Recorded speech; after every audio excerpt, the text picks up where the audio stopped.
महाराष्ट्राचे माजी मुख्यमंत्री काँग्रेसचे ज्येष्ठ नेते अशोकरावजी चव्हाण, नानासाहेब पटोले आलेले आहेत. प्रांताध्यक्ष नानासाहेब पटोले, काँग्रेसचे प्रांताध्यक्ष नानासाहेब पटोले, ज्येष्ठ नेते बाळासाहेब थोरात, शेका पक्षाचे ज्येष्ठ नेते, शेका पक्षाचे प्रमुख जयंतराव पाटील,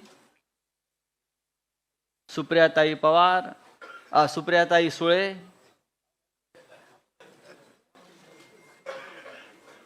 युवा सेनेचे अध्यक्ष श्री आदित्य ठाकरे आणि इथे यहाँ उपस्थित सभी पार्टी के सभी मान्यवर नेतागण और पूरे देश भर से जो मीडिया यहाँ आया है, उन सभी का मैं स्वागत करता हूँ. आज की प्रेस वार्ता बहुत ऐतिहासिक है, हिस्टोरिक है. पटना और बेंगलुरु के बाद इंडिया अलायंस मुंबई में मिलने जा रही है और उस बारे में सभी जानकारी जो आपको चाहिए, जो कल से शुरू होने जा रही है, उस बारे में आपसे बातचीत करने के लिए सभी नेतागण उपस्थित है. आपने देखा होगा कि मुंबई का पूरा माहौल इंडियामय हो गया है. पूरे देश में इंडिया की सिर्फ 3 बैठकें हो रही है, लेकिन ममता दीदी ने आज कहा है, जो ममता दीदी का भी आगमन हो रहा है, कि रसोई गैस 200 रुपया सस्ता हो गया. ये इंडिया की सिर्फ 2 बैठकों का कमाल है. लालू यादव जी कल निकले पटना से मुंबई के लिए. तब लालू जी को पूछा गया पत्रकारों से, लालू जी मुंबई में क्यों जा रहे हो? तो लालू जी ने कहा, मोदी जी के नरड़ी पर बैठने जा रहा हूं. ये कोई व्यक्तिगत लड़ाई नहीं, इसका मतलब है हम तानाशाही के खिलाफ लड़ने जा रहे हैं. और एक मुद्दा बहुत महत्वपूर्ण है. आदित्य जी आप बोल रहे थे कि आज फिर एक बार चाइना अंदर घुस गई है, आक्रमण किया है अपने जमीन पर. लद्दाख में, अरुणाचल प्रदेश में. लेकिन जैसे जैसे हमारा इंडिया आगे बढ़ेगा, वैसे वैसे चाइना पीछे हटेगी. ये इंडिया की ताकत बनते जा रही है. आज उद्धव जी, शरद पवार साहब आपसे बातचीत तो जरूर करेंगे, लेकिन मैं आपको ये बताना चाहता हूं कि हम कल और परसों 31 अगस्त एंड 1 सितंबर के इंडिया मीट की पूरी तैयारी कर चुके हैं. सभी प्रमुख नेता, सभी प्रमुख दल जो पटना में थे, जो बेंगलुरु में थे, वो मुंबई में आ रहे हैं. लालू यादव जी का आगमन हो गया है, डॉक्टर फारूक अब्दुल्ला जी का आगमन हो गया है, ममता बनर्जी का आगमन हो गया है. कल मल्लिकार्जुन खड़गे साहब, सोनिया जी, राहुल जी, सब प्रमुख नेता कल आ जाएंगे.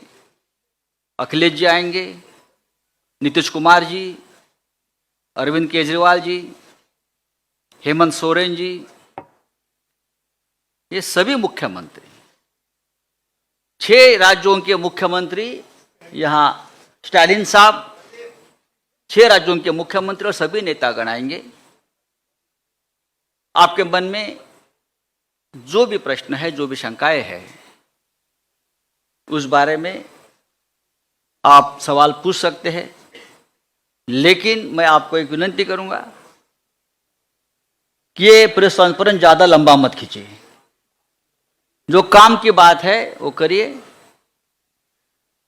और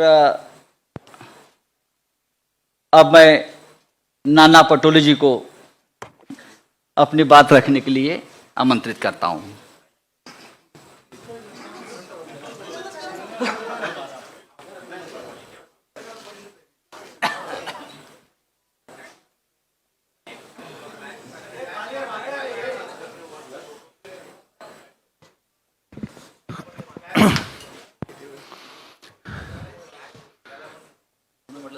हमें बहुत खुशी है कि महाराष्ट्र में इंडिया अलायंस की मीटिंग होने जा रही है। उसकी तैयारियां पास पूरी हो चुकी है। महाराष्ट्र के कल्चर के आधार पर, महाराष्ट्र के संस्कृति के आधार पर आए हुए मेहमानों का उसी तरह सत्कार किया जाएगा और इंडिया अलायंस में बढ़ती शुरू है। बेंगलोर में हम लोग 26 लोग थे, यहाँ आने के बाद 28 हुए। जैसे हमारे मित्र संजय राउत ने जी कहा कि चाइना अरुणाचल में अपने मैप में चाइना ने दिखा दिया कि अरुणाचल हमारा है। जैसे इंडिया बढ़ेगा वैसा ही चीन पीछे हटेगा और इसीलिए आज हम MVA के तरफ से आदरणीय हमारे महाराष्ट्र के नेता, राष्ट्रीय नेता शरद पवार जी, उद्धव ठाकरे जी, हमारे अशोक चौहान जी आपसे वार्तालाप करेंगे। इंट्रोड्यूस हमारे मित्र संजय राउत जी ने आप लोगों को कराया है। मैं ज़्यादा वक्त नहीं लेते हुए अशोक जी आपसे बात करेंगे। आदरणीय शरद पवार जी, आदरणीय उद्धव ठाकरे जी, आदरणीय नाना पटोले जी, मंच पे बैठे हुए हमारे MVA के महाविकास आघाड़ी के सभी हमारे नेतागण, आज के इस प्रेस कॉन्फ्रेंस में आए हुए हमारे सब पत्रकार भाई बहनों, इलेक्ट्रॉनिक मीडिया, प्रिंट मीडिया के हमारे सभी साथी, कांग्रेस, राष्ट्रवादी कांग्रेस और शिवसेना के बैठे हुए हमारे सभी नेतागण और दोस्तों, जैसे कि आप जानते हैं कि सबसे पहले तो मैं आप सबको रक्षाबंधन की शुभकामनाएं देता हूं। और रक्षाबंधन की जिम्मेदारी, जैसे हमारी बहन की रक्षा करने की जिम्मेदारी हम पर है, वैसे ही इंडिया की रक्षण करना भी हमारी सबकी जिम्मेदारी है। ये आज का दिन ये महत्वपूर्ण है, ऐसे मैं मानता हूं। इसलिए आगे बढ़ने से पहले आप तो जानते हैं कि ये इंडिया की इस मीटिंग की पूरी तैयारियां यहाँ पर बहुत ज़ोर शोर से हुई है। सभी राजनीतिक दल तकरीबन, पहले मीटिंग में तकरीबन 26 थे, आज 28 राजनीतिक दल इस गठबंधन में, महागठबंधन में, इंडिया की गठबंधन में आज शामिल हुए हैं। और सभी पार्टीज़ के हमारे साथी बड़े ज़ोर शोर से इस मीटिंग की सक्सेस के लिए काम कर रहे हैं। आपने देखा कि इससे पहले 2 मीटिंग्स हमारी संपन्न हुई और ये तीसरी मीटिंग हमारी होने जा रही है मुंबई में। तो हमारे सबके लिए गर्व की बात है, फ़ख्र की बात है कि आज मुंबई की इस मीटिंग में सभी यहाँ पर मौजूद है। छत्रपति शिवाजी महाराज की ये जन्मभूमि है, संत महात्माओं की ये जन्मभूमि है और शाहू फुले अंबेडकर की विचारों की ये महाराष्ट्र है। इसीलिए मुंबई में इसकी मीटिंग होना एक अलग महत्व रखता है। छत्रपति शिवाजी महाराज ने धर्मनिरपेक्षता और कल्याणकारी राज्य के एक महान प्रतीक उनकी इमेज रही है। संत महात्माओं ने दिया हुआ मानवता और भाईचारे का संदेश हमेशा महाराष्ट्र हमने अपनाया है, उससे आगे हम बढ़े हैं। और इसीलिए शाहू फुले अंबेडकर की विचारधारा को लेकर इंडिया आगे बढ़ने का हमारा सबका उद्दिष्ट है, प्रयास है। और मुंबई खास करके जब महाराष्ट्र की बात हम करते हैं तो हमारी एक हिस्टोरिकल बैकग्राउंड है।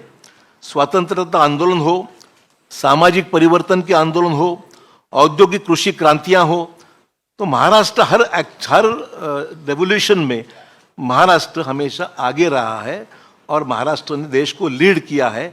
और राजनीतिक क्रांतियां भी जो जितनी हुई है वो मुंबई और महाराष्ट्र उसका एक केंद्र रह चुका है। दोस्तों, आज सबसे अहम मसले हमारे सामने हैं जो हम देखते हैं कि महंगाई, बेरोजगारी जैसे मुद्दे पे हम लोग आवाज़ हमेशा उठाते आ रहे हैं।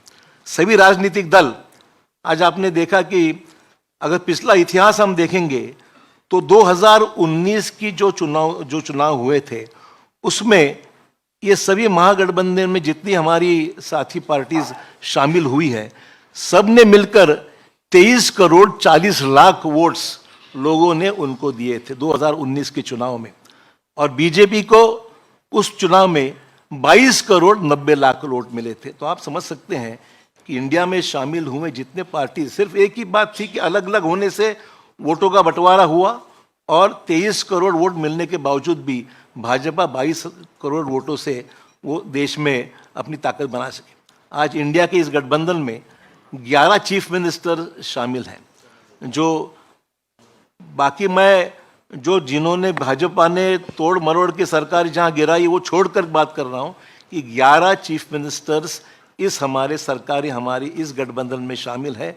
आपने देखा कि मध्य प्रदेश, गोवा, महाराष्ट्र जैसे राज्य को भी तोड़ने का काम भाजपा ने किया है। पर आपने देखा कि कर्नाटक में तोड़ने के बावजूद दोबारा वहां पर ज़्यादा अक्सरियत से हमारी सरकार वहां पर कर्नाटक में लोगों ने चुन के दी है। और मुझे पूरी उम्मीद है कि इंडिया के इस माहौल से आज जो भी हम कोशिश कर रहे हैं, महाराष्ट्र में हमारे सरकार तोड़ने के बावजूद भी महाराष्ट्र में दोबारा हमारी सरकार हमारी एमवीए की और अन्य साथियों को मिलकर हम स्थापित करेंगे, ऐसे पूरी उम्मीद दोस्तों हमको है। मैं ज़्यादा वक्त नहीं लूँगा क्योंकि सभी पार्टीज इसमें शामिल है। आदरणीय पवार साहब और ठाकरे साहब को भी आपको संबोधित करना है। आज हमारे लिए महत्वपूर्ण है कि आज सभी राजनीतिक दल हमारे साथ में हैं और बड़े ताकत के साथ में आने वाले चुनाव एक पॉजिटिव हमारी सिर्फ किसी को विरोध करना ही इतना हमारा एजेंडा नहीं है। डेवलपमेंटल अलायंस मैं कहूँगा कि इसमें डेवलपमेंट का एजेंडा है, कुछ पॉजिटिव काम करने का एजेंडा है। हमने स्वीकार कर लिए, इसलिए एक छत्र में सब यहाँ पर इकट्ठा हुए हैं। धन्यवाद। आवश्यकता नहीं, सिर्फ चौथे राजनीतिक दल इसमें शामिल जो होने वाले हैं वो 28 है, 28, और उनके प्रतिनिधि कल के मीटिंग के जो मौजूद रहेगी इनका नंबर 63 है। तो 63 प्रतिनिधि, 28 पॉलिटिकल पार्टी, इनका ये सम्मेलन कल से परसों से शुरू होगा। और जिस तरह से कई राज्यों से लोगों का जो इसमें इंटरेस्ट के बारे में हम सुनते हैं, इससे मुझे पूरा विश्वास है कि एक अल्टरनेटिव फोरम देश में तैयार हो जाएगा कि जो देश में परिवर्तन करना है, ये परिवर्तन के लिए मजबूत होगा। और यही काम हम लोग करेंगे, इतना ही मैं कहता हूँ। और श्रीयुत उद्धव ठाकरे, इनके पास मैं माइक देता हूँ।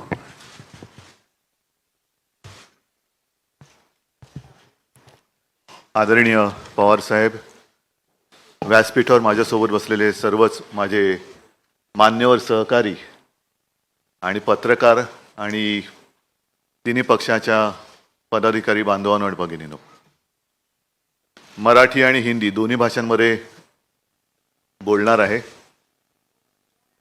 जसं अशोकरावांनी रक्षाबंधनाच्या शुभेच्छा दिलेल्याच आहेत, त्याचप्रमाणे मी सुद्धा सर्वांना, देशातील सर्व माझ्या मातांना आणि भगिनींना रक्षाबंधनाच्या शुभेच्छा देतो। आणि रक्षाबंधन केवळ एका दिवसासाठी असायला नको। राज्यकर्ता म्हटल्यानंतर आपल्या कारभारातला प्रत्येक दिवस हा महिला सुरक्षित राहण्यासाठी वापरला गेला पाहिजे। महिलांना आपल्या देशात सुरक्षित वाटलं पाहिजे, असा राज्यकारभार करायला पाहिजे, असं शासन असलं पाहिजे। दुर्दैवाने तसं शासन आज तरी आपल्या देशात आणि राज्यामध्ये दिसत नाहीये। मधल्या काळामध्ये मी त्याच्यावरती भाष्यही केलं होतं। एक 2-3 दिवसापूर्वी माझी हिंगोलीत सभा झाली, त्याही सभेत बोललो होतो। कारण मी बातमी वाचली होती की खास करून भारतीय जनता पक्षाच्या कार्यकर्त्यांना सांगितलं गेलं होतं की मुस्लिम महिलांकडनं राखी बांधा, आणि तोच धागा म्हणजे रक्षाबंधनाचा धागा वेगळा आणि या बातमीचा धागा वेगळा।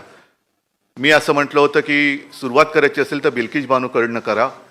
आणि मणिपूरमध्ये या 2 महिलांची धिंड ज्या पद्धतीने काढली गेली, ज्याप्रमाणे आपल्या महिला कुस्तीपटू तिकडे दिल्लीत बसल्या असताना त्यांच्याकडे दुर्लक्ष केलं गेलं, तर या सगळ्या महिलांना सुरक्षित वाटावं असं सरकार आणण्यासाठी म्हणून आम्ही सगळे एकत्र आलेलो आहोत. और आप सभी तो जानते हैं कि पूरे देश को अपना परिवार मानने वाले सारे लोग जो देशप्रेमी हैं, मैंने पहली मीटिंग में कहा था कि मैं विपक्ष ये शब्द मानता नहीं हूं. हम इकट्ठा आए हैं अपने देश की रक्षा करने के लिए. रक्षाबंधन देश की रक्षा, भारत माता की रक्षा करने के लिए हम इकट्ठा आए हैं. और साथ ही साथ तानाशाही के खिलाफ तो हम हैं, जुमलेबाजी के खिलाफ हम हैं. संजय राउत जी ने जैसे कहा कि हमारी तीसरी मीटिंग होने जा रही है और आज ही गैस सिलेंडर के दाम 200 रुपए से कम हो गए. शायद मुझे ऐसे लगता है कि जैसे जैसे इंडिया आगे बढ़ेगा, एक दिन ऐसे आएगा कि आज की सरकार गैस सिलेंडर फ्री में दे देगी, सबको फ्री. क्योंकि वो सरकार अभी गॅस पर है, सरकारच गॅसवरती आहे आणि त्याच्यामुळे सिलेंडरचे भाव जर का कमी केले असतील तर मला काय त्याच्यात आश्चर्य वाटत नाही. 9 साल हो गए, आज तक कभी बहनों की याद आई नहीं थी. आज अचानक बहनों की याद आ गई और रक्षाबंधन की गिफ्ट दी गई. क्यों 9 साल रक्षाबंधन हुआ नहीं था क्या? भाऊबीज काय 9 वर्षात झाली नव्हती. पण ह्या सगळ्या गोष्टी अब ये पब्लिक है, सब जानती है. ये पब्लिक है, सब जानती है और कुछ भी करे तो अभी उनको बचाने वाला कोई नहीं है. आज जैसे हम आपके सामने इंडिया की मीटिंग करने जा रहे हैं कल और परसों, मुझे अभी नाना जी ने बताया कि वो भी लोग कुछ करने जा रहे हैं, महायुति की बैठक करो. लेकिन उस बैठक में सिर्फ हमारा विरोध नहीं करना. जो काश्तकार आज संकट में है, मैं खुद गया था और अब पूरे आप ही के माध्यम से मैं न्यूज पढ़ता हूं, देखता हूं, पूरे महाराष्ट्र में सूखे जैसी स्थिति है. क्या कर रही है अपनी राज्य की सरकार, क्या कर रहे हैं अपने प्रधानमंत्री जी? आएंगे कुछ ना कुछ एक भूल भुलैया दिखाकर चले जाएंगे, इससे कुछ होने वाला नहीं. अगर अच्छा काम करना है तो जब कोई संकट में होता है तब ही उसको मदद की आवश्यकता होती है और उस वक्त जो मदद की जाती है वही मदद वो पूरे जिंदगी भर याद रखता है. और इसलिए ज़्यादा लंबी बात मैं भी नहीं करना चाहता हूँ. बाकी सारी बातें तो हम पूरे विस्तार से परसों करने ही वाले हैं, परसों वापस हम मिलने वाले हैं. लेकिन इतना ही मैं कहूँगा कि हम जितने सारे लोग, हाँ हमारी विचारधारा अलग अलग है, जरूर है, लेकिन उद्देश्य एक है, वो हमारे देश की रक्षा करना, संविधान की रक्षा करना. और फिर से दोबारा अपने देश में तानाशाही, अगर मैं कहूँ आज़ादी की जंग जो हुई थी, अशोक जी आपने जो बात कही ये बात सच है कि चले जाओ, मला वाटतं आपल्या मुंबईतच सुरुवात झाली होती, गवालिया टैंक. तो चले जाओ क्यों, किसको? ब्रिटिश भी तो विकास कर ही रहे थे ना. अगर उनको भगाते नहीं हम लोग, पूरी ताकत रास्ते पे नहीं उतरती तो ब्रिटिश भी तो विकास कर ही रहे थे. हमें विकास भी चाहिए, लेकिन विकास के साथ साथ हमें आज़ादी भी चाहिए. और विकास से भी ज़्यादा ऊंची हमारी आज़ादी है, उसकी रक्षा करने के लिए हम सारे इकट्ठा आए हैं. और विचारधारा अलग अलग होगी, लेकिन उद्देश्य एक है. और इसी को तो हम लोकतंत्र मानते हैं, प्रजातंत्र मानते हैं, लोकशाही मानते हैं. आणि ती लोकशाही वाचवण्यासाठी आम्ही एकत्र आलेलो आहोत, एकत्र राहू आणि आमच्या भारत मातेच्या हातापायात पुन्हा कोणत्याही हुकुमशहाला बेड्या घालायला देणार नाही, ही शपथ घेऊन आम्ही पुढे जाणार आहोत. धन्यवाद.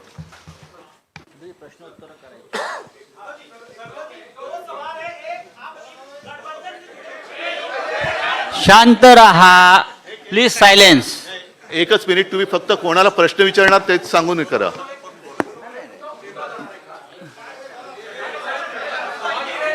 Hello sir. देखिए- उद्धव जी 2 सवाल है मेरे. एक, गठबंधन से जुड़े किन मुद्दों पर आपकी चर्चा होगी, गठबंधन से जुड़े? दूसरा, सारी बातें अभी कहूं तो फिर कल की मीटिंग की आवश्यकता क्या है? संयोजक कौन होंगे उसको लेकर क्लैरिटी, क्या उस पर फैसला हो जाएगा इस बैठक में? संयोजक कौन होंगे इंडिया सारी गठबंधन? बातें आपको जैसे मैंने कहा कि विस्तार से परसों आपके अरे सामने ठहरो, की उनका होने जाएगी. दो. क्योंकि ये सारे जो मामले हैं वो देश के लिए है. हमारे कोई काय त्याला म्हणतात खाजगी गोष्टी काही आम्ही त्याच्यात करायला आलेलो नाही आहोत.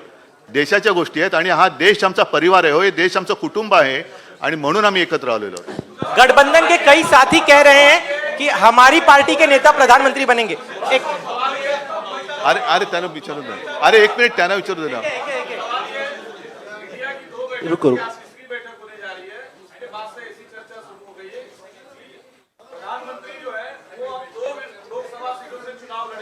क्या आप आप दोनों बनारस में या जहां से वो दूसरी सीट से चुनाव लड़ेंगे संयुक्त सभा करेंगे? अरे चुनाव तो अभी दूर है ना, जब की बात तब देखी जाएगी। उद्धव जी, एक सवाल ये है कि जिस तरीके से हम अलग अलग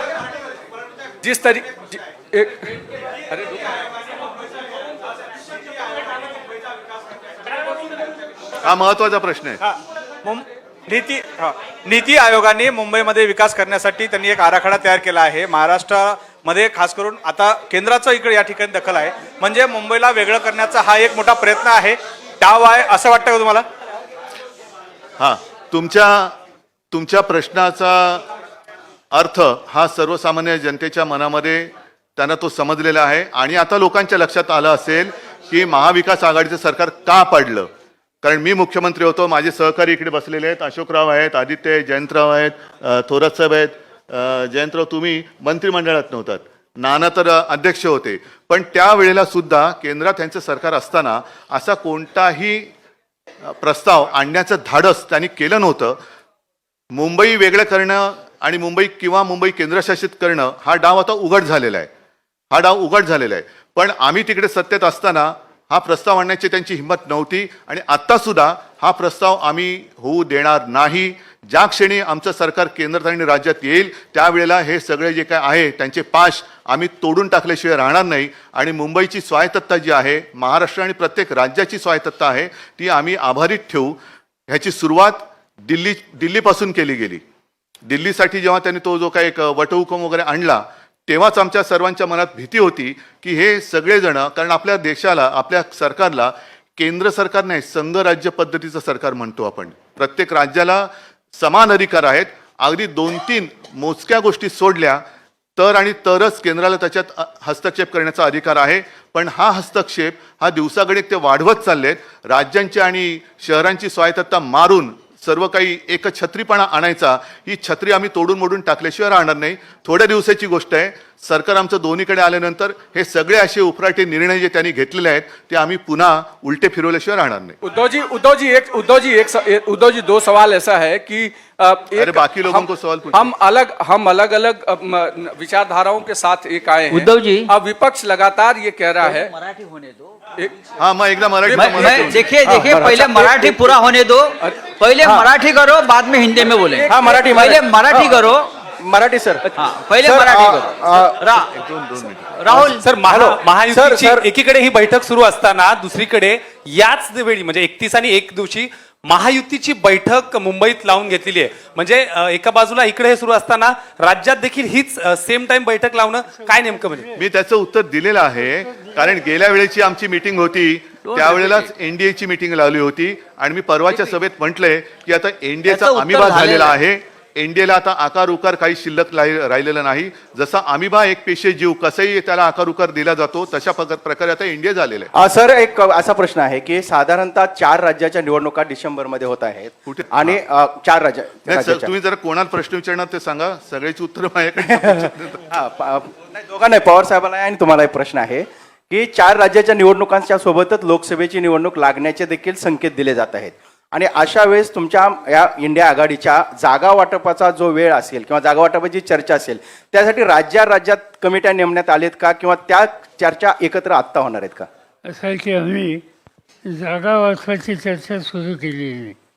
आमच्या पहिल्या 2 ज्या बैठका झाल्या त्या महत्त्वाच्या होत्या आणि उद्या इथून पुढचा आपला सामूहिक कार्यक्रम काय असावा याच्या संबंधीची चर्चा होण्याची शक्यता आहे आणि त्या शक्यतेच्यामध्ये जर असा निर्णय झाला तर मग काही लोकांच्या ही जबाबदारी टाकली जाईल की तुम्ही अन्य राजकीय पक्षांशी डायलॉग साधा आणि याच्यातून आपण एकत्र जाऊ शकतो का त्या संबंधीचा अभ्यास करा।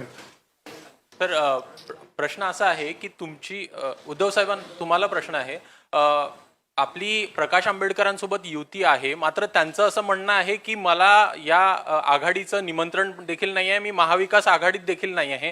एकूण युती आहे की नाही ते तुमचे? प्रकाश आंबेडकर आणि आमची युती गेल्या 23 जानेवारीला आम्ही जाहीर केलेली आहे। साहजिकच एक त्यांची गोष्ट बरोबर आहे की शिवसेना आणि प्रकाश आंबेडकर यांची युती आम्ही जाहीर केलेली आहे।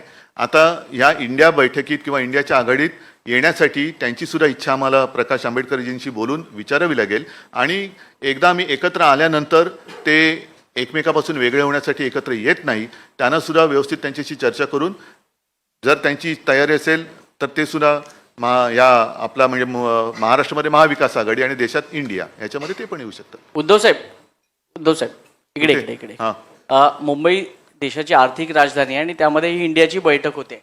आगामी काळात मुंबई महानगरपालिकेची देखील निवडणूक होऊ घातलेली आहे. तर अशा वेळेला असं वाटतं तुम्हाला? कारण ज्या पद्धतीने चाललेलं आहे ती पद्धत त्यांना निवडणूक घेण्याचं धाडस ते करतील असं मला वाटत नाही. आणि आत्ता जो आधी प्रश्न विचारला होता पवार साहेबांनी त्याचं उत्तर दिलं की 4 राज्यांसोबत लोकसभा, मी म्हणतो त्याच वेळेला महापालिका पण घ्या. ह्याचा परिणाम दिसेल आपल्यासाठी फायद्याचा? परिणाम नक्की दिसणार आहे कारण लोक वाट बघतायत. धन्यवाद. आणि पवार साहेब एक सवाल असा आहे, उत्तर प्रदेशमध्ये मायावतींनी असं डिसिजन घेतलं आहे की ते तटस्थ राहणार आहे. तर यामुळे इंडिया आघाडीला काय वाटते? म्हणजे मायावती तटस्थ राहणार आहे, उत्तर प्रदेशमध्ये लोकसभाची जास्त सीट आहे.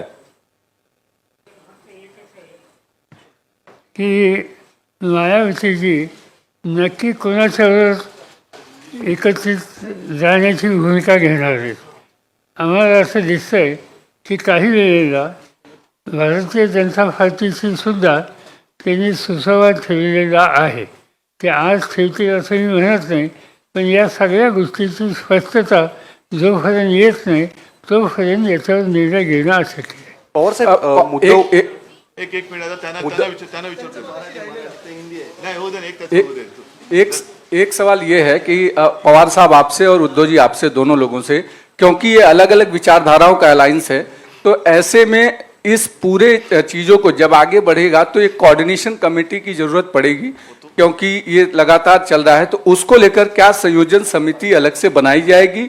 और दूसरा सवाल ये है कि विपक्ष जो सरकार में बैठे लोग हैं वो लगातार आप लोगों पर कह रहे हैं कि अभी तक कोई चेहरा आप लोग तय नहीं कर पा रहे हैं, तो प्रधानमंत्री पद का उम्मीदवार कैसे तय कर लेंगे? बात ऐसी है कि अलग अलग पार्टी है, ये बात सच है, मगर बैठ कर डिस्कस करके मिनिमम कॉमन प्रोग्राम हम तैयार कर सकते हैं और मिनिमम एग्रीड प्रोग्राम इसके आधारित हम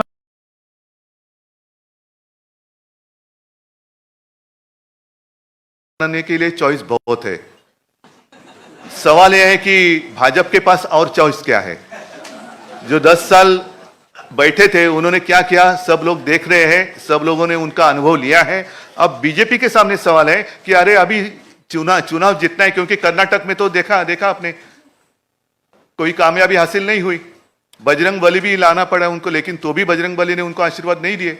तो अब उनके सामने सवाल है कि चॉइस क्या है, क्या कौन बनेगा जो करोड़पति नहीं. साहेब एक दोन प्रश्न क्या इसी डर से लगातार वो लोग ये कह रहे हैं कि कोई दूसरा चुनाव हम एक साथ नहीं कराएंगे, क्योंकि उनका एंटी इनकम्बेंसी जो है वो नेशनल वाइड पर ना पड़े, ऐसी उनको डर है क्या? उनको अभी उनके मन की बात मैं कैसे समझूं? वो तो टीव्ही पे होती रहती है. पवार साहेब, मला प्रश्न विचारायचा आहे की इंडिया अलायन्सच्या बाबत थेट पंतप्रधानांपासून ते अमित शहा हे थेट आरोप करतात की एकतर भ्रष्टाचारी आणि घराणेशाही अशा स्वरूपाची ही अलायन्स आहे. याला उत्तर काय तुमचं? आणि पहिल्यांदा हे मी प्रधानमंत्र्यांचं भाषण भोपाळचं ऐकलं आणि भोपाळच्या भाषणामध्ये त्यांनी काँग्रेसवर टीका केली, भ्रष्टाचाराची. राष्ट्रवादी काँग्रेस पक्षावर टीका केली. राष्ट्रवादी काँग्रेस पक्षावर टीका करत असताना त्यांनी राज्य सहकारी बँक आणि इरिगेशन घोटाळा या 2 गोष्टी कटाक्षाने त्यांनी सांगितल्या. माझा आग्रह एक असा प्रधानमंत्रींचा, ते प्रधानमंत्री आहेत देशाचे, जिथे सत्तेचा गैरवापर झाला अशी माहिती त्यांच्याकडे असेल तर त्यांनी सखोल चौकशी करावी आणि वस्तुस्थिती समाजाच्या समोर ठेवावी. नुसता आरोप करण्याचा अर्थ नाही.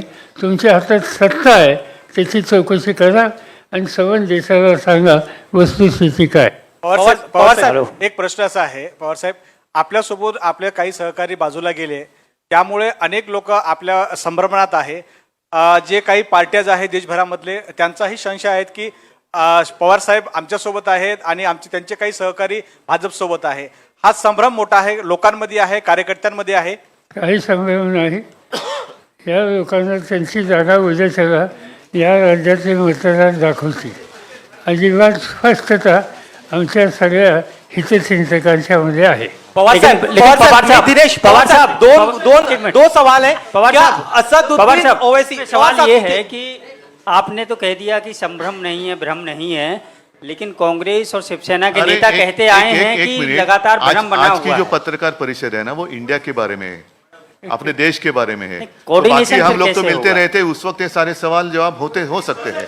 पवार साहेब प्रश्न असा आहे पवार साहेब, आपण सगळ्या विरोधी पक्ष सगळ्या पक्षांना आपण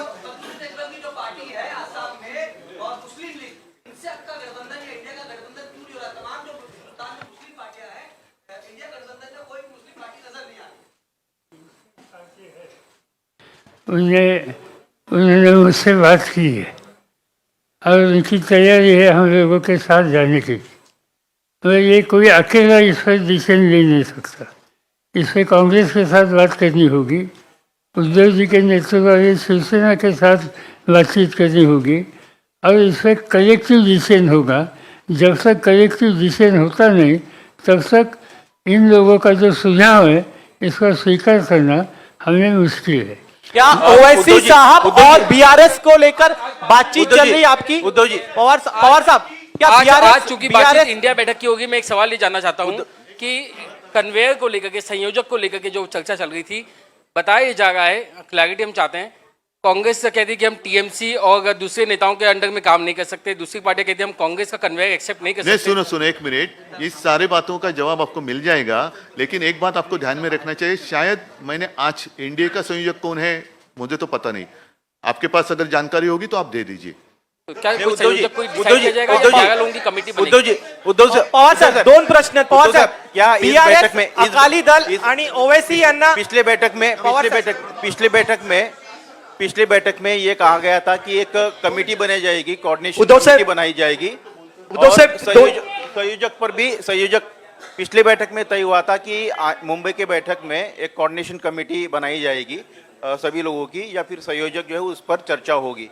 क्या ये दोनों मुद्दे होंगे जो अलग अलग नाम और आ रहे, कोई संयोजक चुना जाएगा? एक पहला सवाल है. नहीं, इसलिए तो मैंने पहले शुरुआत में कहा ना कि परसों हम दोबारा मिल रहे हैं और उस वक्त कल और परसों जितनी सारी बातें होगी आपके माध्यम से पूरी जनता, देश की जनता के लिए हम सबके सामने रखेंगे. उद्धव साहेब दोन विषय लगता है. पहिला प्रश्न तुमच्यासाठी आहे. उद्धव साहेब पहिला प्रश्न तुमच्यासाठी आहे. तुम्ही मगाशी म्हणालात की इंडियाची बैठक आहे, इंडियाच्या विषयावरती बोललं पाहिजे. आज सगळं एकत्र आहेत, पण सातत्यानं सामनामधून शरद पवार आणि अजित पवार यांच्यावरती सातत्याने टीका केली जाते. हा विसंवाद का आहे की कुठेतरी सतत टीका होते आणि तुम्ही जेव्हा आम्ही आमचं वैशिष्ट्य आहे ज्यांच्यासोबत असतो त्यांच्यावर टीका करतो. आणि दुसरा पवार साहेब दुसरा प्रश्न असा आहे की साधी गोष्ट आहे. तुम्ही तुमच्या मीडियातनं टीका केली म्हणून आम्ही काम करायचं थांबवायचं का? तर तुम्ही तुमचं काम करा, आम्ही आमचं काम करतो. बरं पवार साहेब, शिवसेनेचे नेते मागणी करतात की उद्धव ठाकरेंना पंतप्रधान पदाचा उमेदवार म्हणून घोषित करावं. जातो उद्या शपथ घेतो. पवार साहब दो चीजें सर, क्या बीआरएस अकाली दल और असदुद्दीन ओवैसी की पार्टी को साथ में लाने के लिए आप लोग कोशिश कर रहे हैं, बातचीत चल रही है? पवार साहब बात अभी तक हुई नहीं, मगर अकाली दल की इनकी एक भावना है कि इसमें साथ जा सकते हैं तो हम सोच सकते हैं, मगर इतना वो आसान नहीं है क्योंकि हमारे साथ केजरीवाल है, पंजाब की हुकूमत उनके हाथ में है, कांग्रेस पार्टी की वहाँ नीति अलग है और इसलिए हम जिससे हमारे डिफरेंसेस बढ़ेंगे ऐसा काम कुछ नहीं करेंगे. उद्धव साहेब सभी को धन्यवाद. उद्धव जी, मुझे लगता है कि ये प्रेस कॉन्फ्रेंस हमने खत्म कर दी है. धन्यवाद.